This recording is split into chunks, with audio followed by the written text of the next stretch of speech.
C'est vous qui allez effectivement nous présenter et nous commenter cette balade gourmande organisée par l'association Patrimoine Lyonnais. Et le CDHL aussi. Et Nos donc, deux associations se sont réunies voilà, pour présenter cette balade gourmande et culturelle dans le quartier des Cheminots. D'accord. Vous pouvez nous dire en gros ce qu'on va découvrir? Alors écoutez, la ville de La Roche-sur-Yon est devenue une espèce de nœud ferroviaire à partir de l'instauration donc du chemin de fer en 1866 et de part et d'autre des boulevards, le boulevard Louis Blanc et ce qu'on appelait le boulevard des marchandises qui est aujourd'hui le boulevard du Maréchal Leclerc, et puis il y avait ces quartiers donc de cheminots avec ces petites maisons, vous en avez un aperçu ici, hein, des petites maisons qu'on appelait les habitations bon marché.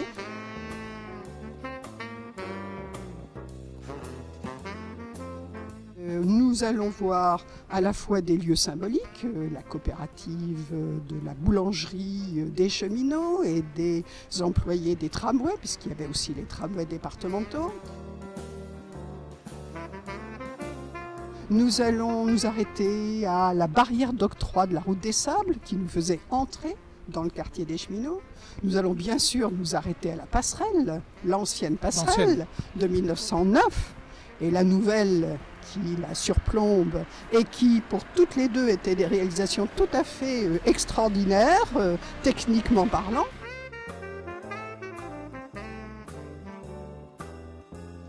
Et puis nous nous arrêterons aussi à quelques endroits qui, aujourd'hui, évidemment, sont rénovés, on comprend bien, mais qui ont été symboliques de toute l'activité industrieuse, pourrait-on dire, hein, dans ces quartiers.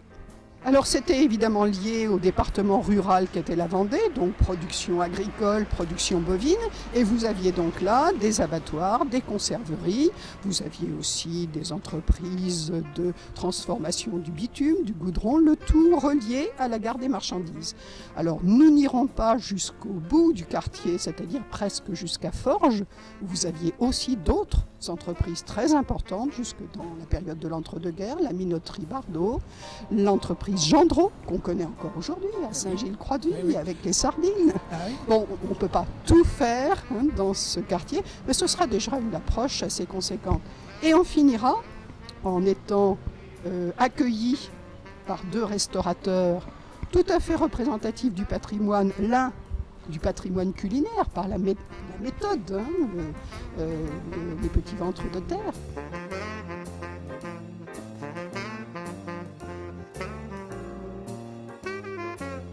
Et puis l'autre par le lieu, le Maristoire, c'est une institution à La Roche-sur-Yon.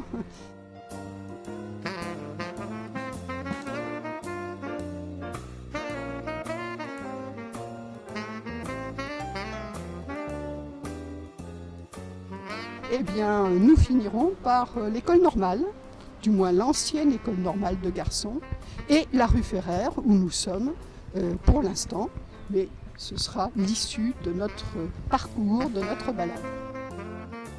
Je sais que vous êtes la présidente de l'association Patrimoine Lyonnais. Oui. Il faudrait que nous parliez un petit peu de cette association. Quel est son rôle? Que faites-vous?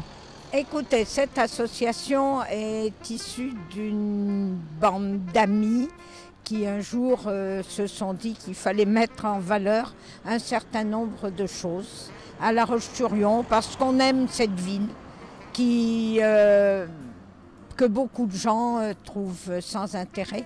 Nous, on y trouvait de l'intérêt et on a essayé de mettre en valeur un certain nombre de choses, comme vous voyez aujourd'hui, cette balade dans un quartier que peu de gens connaissent. Mais bon, on est amoureux de cette ville et on essaye de faire partager notre amour de la ville. Voilà. Monsieur Bessot, merci de nous consacrer quelques minutes. On est dans le cadre de la balade gourmande initiée par le patrimoine lyonnais, mais peut-être pas que. Parlez-nous un peu. Pas que, effectivement, puisque, comme vous le savez, Patrimoine Lyonnais avait un certain nombre de missions à remplir au niveau de la ville. En particulier, ils avaient une grosse mission qui était les balades en calèche. Et lors de leur dernière CA, effectivement, cette mission a été confiée à l'Office du tourisme en accord avec eux. Et ils voulaient un petit peu relever d'autres défis. Et sur proposition de la ville, et en particulier avec une discussion avec Madame Joussoum et son CA, nous avons un petit peu initié les balades gourmandes et c'était un petit peu un défi. Madame Joussoum a relevé ce défi, elle a dit ok, on y va. Et aujourd'hui, je crois que tout le monde est heureux, avec un franc succès, plus de 60 personnes sur cette balade du Pont Morino et du quartier de la Ville.